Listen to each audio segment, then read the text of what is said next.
Let's learn the lazy daisy stitch.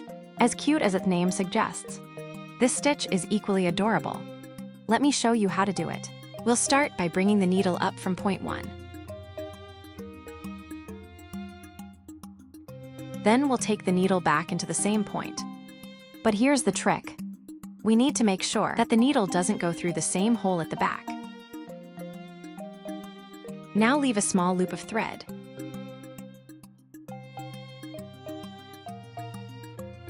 And from point 2, bring your needle up and loop it around the thread like this.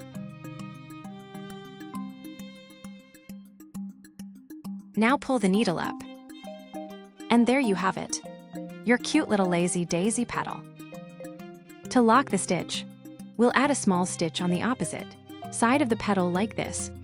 Then pull your needle down to secure it.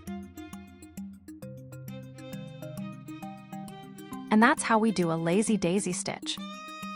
Just remember 3 key things. The first stitch goes into the same point. The second stitch comes from just a little ahead. The loop of thread we leave will wrap around the needle. If you keep these in mind, you'll get the perfect lazy daisy stitch every time. Also, when pulling the thread, don't pull too tightly. If you do, the loop won't form into the pretty drop shape. When you pull it, do it gently until the drop shape forms.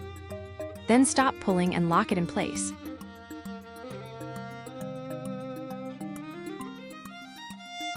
The lazy daisy stitch is great for creating small flowers, tiny leaves, or even filling blank spaces in your projects.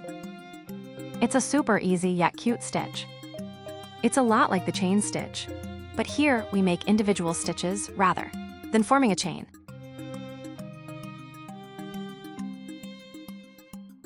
I can't wait to see how you use the lazy daisy stitch in your projects. Happy embroidering!